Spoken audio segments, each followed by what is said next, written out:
Welcome to the History of the Ancient Near East. I'm Justin Singleton. Here in Lecture 21, we're going to be talking about Israel in the Iron Age. And our discussion today will be a bit more anthropological than historical, as it'll include information on the iron industry and tribalism, the move from chiefdom to state, and a political separation that led to religious separation. But I'll talk more about that momentarily. Real quick, just as in other lectures before, if you hear any dogs running around or barking or ducks quacking or, whatever it may be, just ignore that and hang in here with me. Also, I seem to have a cough, so if it sounds a bit spotty, it's probably because I'm pausing it and restarting it a lot in order to cough, like right now. So forgive me, and we'll get moving on here. Also, I may do a bit more talking outside my notes with this lecture, so just hang in there with me. Okay, the great majority of the history of Israel is found in the Iron Age, roughly from the period of the Judges onward, and Israel as an official state is found only in the Iron Age. Now, having the great majority of Old Testament information, specifically the books of Judges through Malachi, occurring in this small time frame may make a synopsis of Israel in the Iron Age appear to be a bit lopsided, especially as the audience is more than likely already well aware of much of the history of Israel. So rather than attempt a broad history of Israel in the period of study, emphasis will be placed on different topics within 4 phases. We'll be talking about the iron industry and tribalism in relation to the period of the Judges and early monarchy, state formation and economic growth in the period of the United Monarchy, political and religious division in the period of the divided monarchy, and finally, imperial threats to the people and the ultimate collapse of both kingdoms. Now, the period in which the judges judged in ancient Israel lasted, according to Acts 13:20, around 450 years, a period that includes Moses as judge of the people.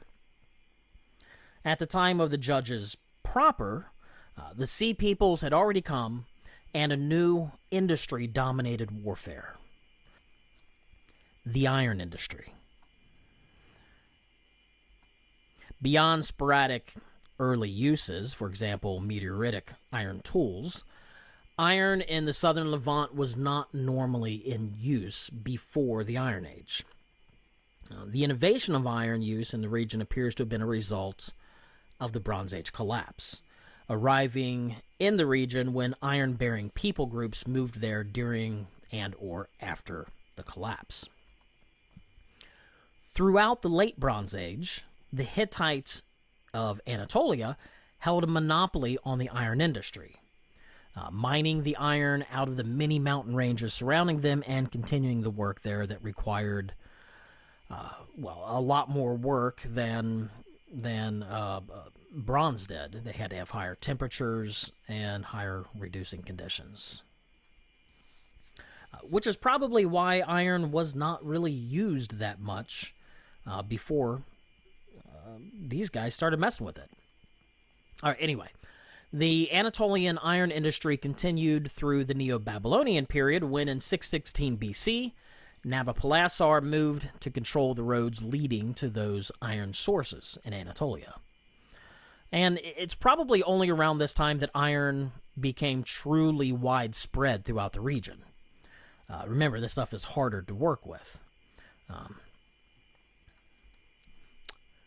It was most likely the Sea Peoples who had settled in and raided the coast along western Anatolia during the end of the Late Bronze Age, who adapted the industry and then brought iron use into the southern Levant.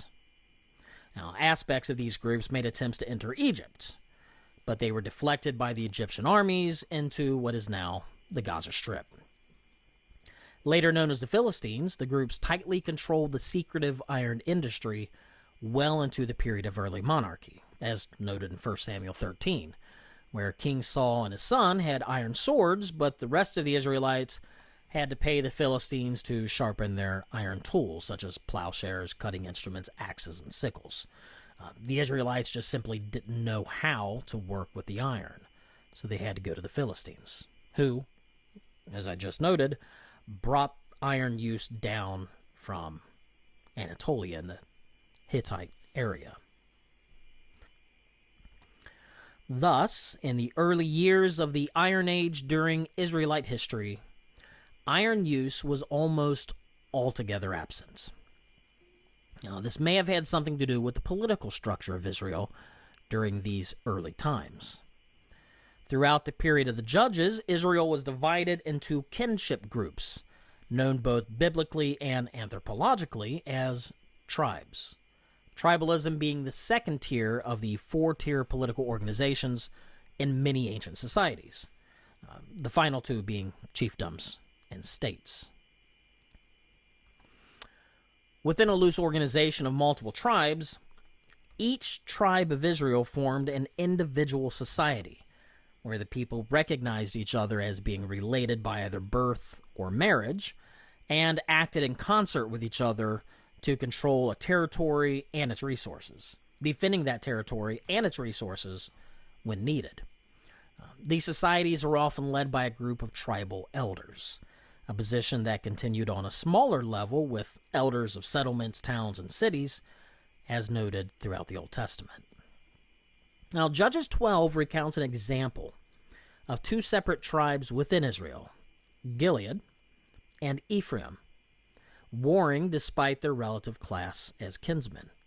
Gilead was a branch of the tribe of Manasseh that perhaps held influence over both Gad and Asher, a part of the Asherite tribe living within Ephraim. So there was already some hostilities going on there. Manasseh, from which Gilead originated, was the elder brother of Ephraim, the namesakes of the tribes and children of Joseph adopted by Jacob.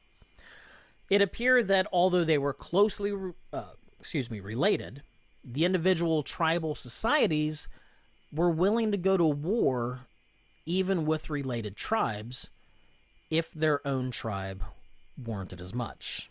And I'm sure you remember the whole Shibboleth, Sibboleth, thing. As in the case of Gilead, tribes may naturally become supra-tribal societies, which is to say multiple tribes working together with some type of higher authority in place. Depending upon the efficiency of the organization, developed populations within low productive regions can still maintain high standards, but the lack of resources disallows a centralized authority. Now, on the contrary, with a surplus of resources, naturally comes a centralized government to build storage for and maintain the surplus. And oftentimes this is understood as the birth of a chiefdom, where a member of the newly formed elite class is given authority to do whatever is needed to continue the survival and status quo of the people. An example of a proto-chiefdom may be understood in Judges 10, where the elders of the tribe of Gilead manipulated Jephthah into becoming a type of governor. Now, the lack of a centralized authority usually means a fixed wealth association, where inhabitants of the society produce goods, food, whatever, simply to survive, as opposed to wealth disparity as seen in chiefdoms. When a society has a surplus of food, it produces a socially stratified society and leads to an unbalanced wealth distribution, creating wealthy and not wealthy individuals. Not necessarily wealthy and poor, but wealthy and not wealthy. If a society is merely surviving, innovations of excesses, such as an iron industry, are not really plausible. But with wealth and surplus comes a separation of peoples, some of whom may seek to produce more wealth or new ways to produce more wealth, and therefore individuals recognized as potential leadership material. individuals who may now assign labor that may benefit the group.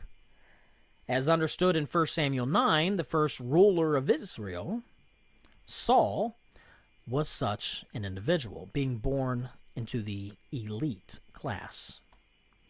Now, not too long after the death of Joshua and the fragmentation of the 12 tribes, climatic changes occurred in the southern Levant, leading to a dry phase that roughly extended throughout the entirety of the period of the Judges, the driest of which occurred sometime around 1250 to 1100 BC.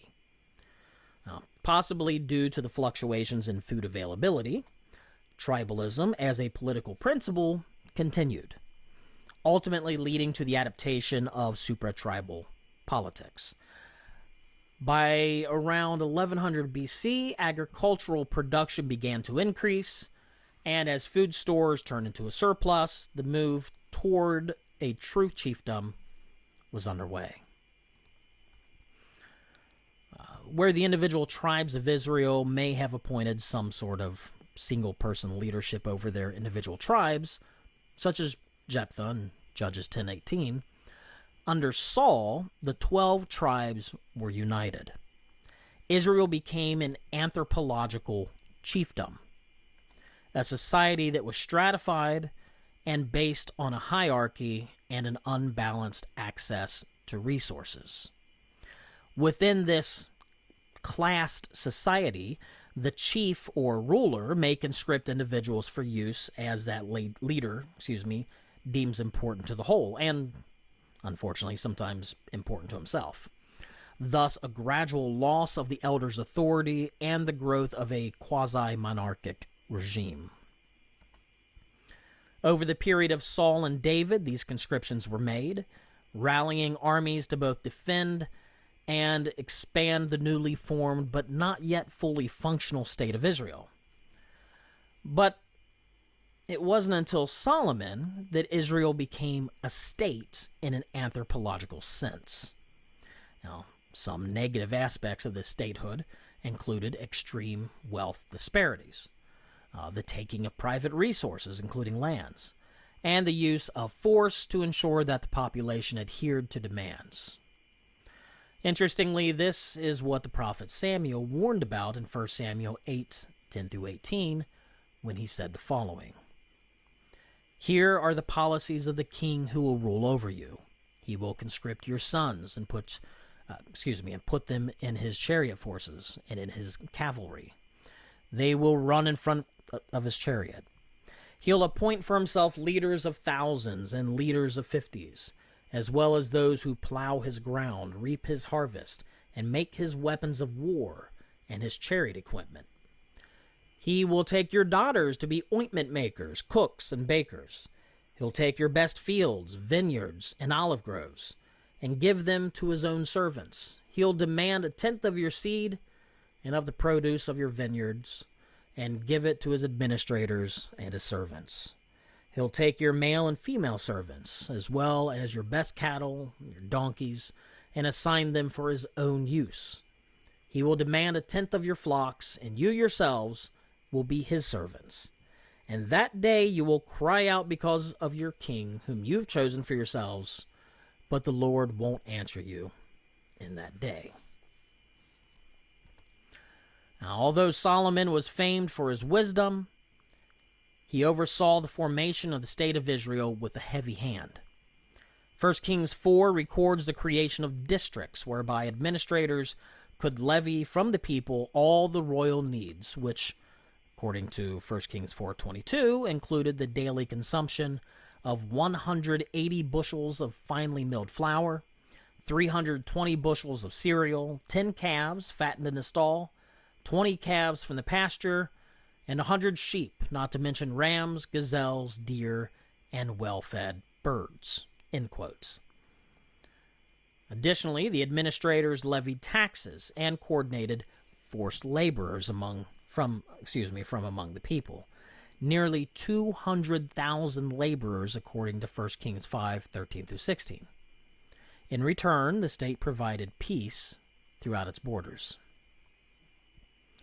Now, the improved climatic conditions enabled the revival of urban systems that acted as the backdrop of Israel's growth, but also of Ammon, Moab, Edom, and the Arameans. Now, just as Israel had grown into a state, so other polities in the region did as well. Within the shadow of the collapsed Egyptian New Kingdom and a weakened Assyria, ethnic states emerged in the power vacuum after having seen the power of such great states.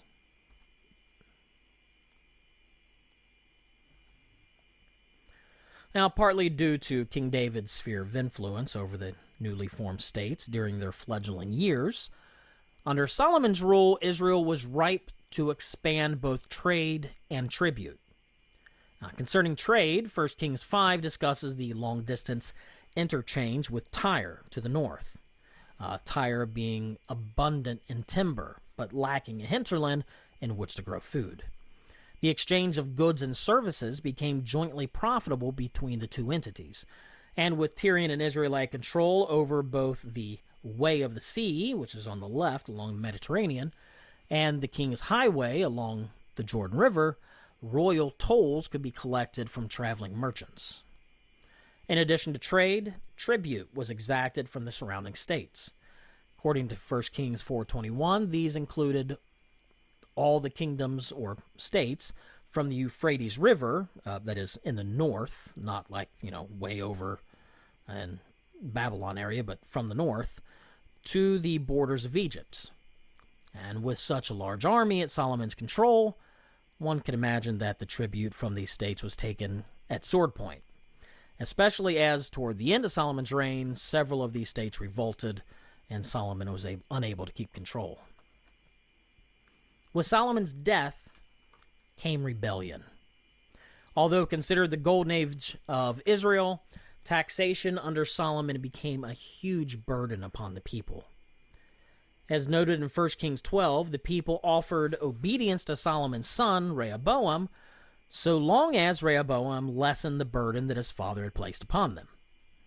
The rather harsh reply of Rehoboam, which was advised by his young friends, was to increase the burden upon the people. Thus, the kingdom split, mainly upon tribal lines, and possibly in part due to tribal jealousy and a type of sectionalism, where Solomon had concentrated on the protection and continued development of Judah over the northern territories, including the selling off of Galilean cities to pay for building projects in Jerusalem. As the northern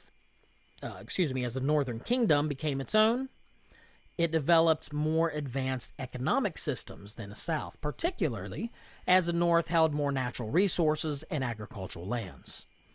Now, unfortunately for both the north and the south, excessive taxation became a recurring theme by later prophets, such as Amos, speaking of the taxing of wheat from the poor in the north, and Micah, speaking of the southern leaders eating the flesh of their own citizens.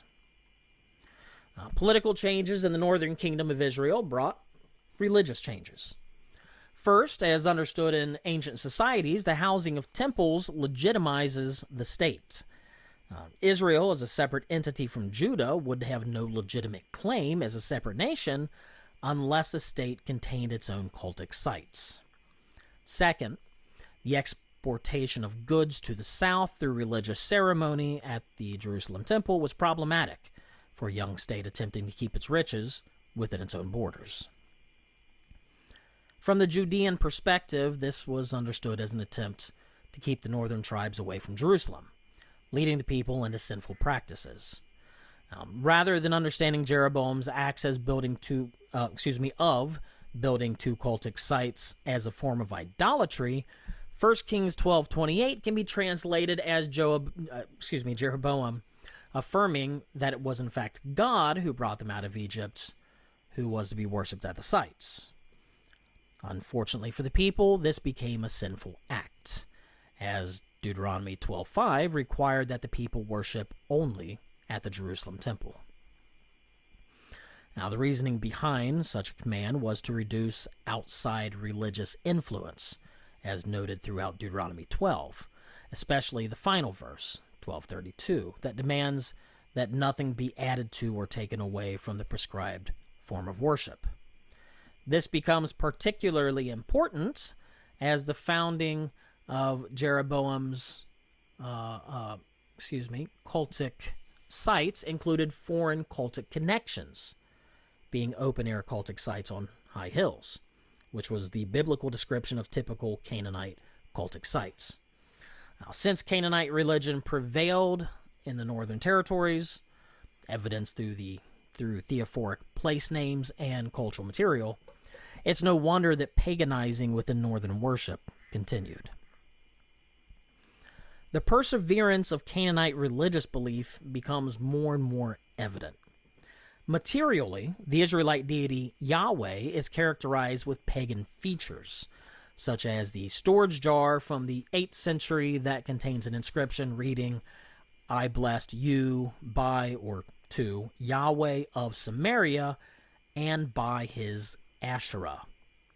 This description of Yahweh having a wife named Asherah is a Baalistic feature equating Yahweh with Baal. Now, although originally the consort of El, Asherah appears to have attempted to seduce Baal, the storm god eventually giving in to her advances, with the permission of El, who wished to punish his consort. It may be that by this point, El had already lost his kingship, being king and presiding over the assembly of the gods in name only. As seen in the Baal cycle, Baal takes the throne of El, becoming king of the gods after defeating El's children in battle, possibly usurping El's throne. It must be at this point that Asherah becomes the wife of Baal, as Asherah is later known as the consort of Baal, and as Yahweh is sometimes given the consort Anat, who was originally Baal's sister/wife. The equation of the two deities is now complete. It's not until the time of King Ahab in the northern kingdom of Israel that Baal is separated from and usurps Yahweh in a religious period known as the Ahabite parenthesis. This was a time of pure Baalism introduced by Ahab's Phoenician wife, Jezebel, who attempted to kill off all those loyal to Yahweh. This parenthetical period in Israel's religious history only lasted for a short time before King Jehu restored the Jeroboam-style syncretism of Yahweh with Baal, as noted in 2 Kings 10:29. Ultimately, both kingdoms of Israel fell to outsiders, the north falling to the Assyrians and the south falling to the Babylonians.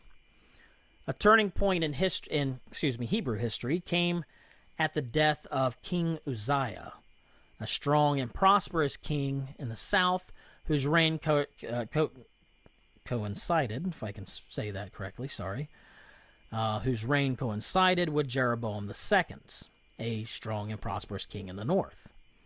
After these competent and long-lived monarchs came a time of uncertainty in the Levant as the Assyrians, led by Tiglath-Pileser III, were on the march once again.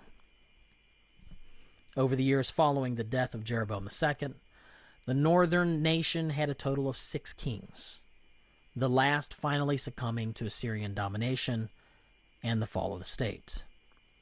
In Judah, the elevation of Hezekiah to the throne appears to have helped to save the southern state from Syrian dominance, when Hezekiah cried out to God during a time of illness, Yahweh having favor on the king and promising him that Judah would not fall to the Assyrians, as noted in 2 Kings 20:4-6. Directly after his salvation, Hezekiah received a letter from Marduk Apla Adina II, as recorded in 2 Kings 20 under the name Merodach Baladan, a tribal leader of the Chaldeans, who at the time were fighting to take Babylon from the native Babylonians, possibly in an attempt to recruit Babylon as allies against Assyrian threat. Hezekiah flaunts the riches of Judah only to be told by God that it's the Babylonians who would eventually conquer Jerusalem, carrying off the very same riches that Hezekiah had put on display. Now, I hope you've enjoyed this run through Israel in the Iron Age. As always, feel free to contact me if you need anything.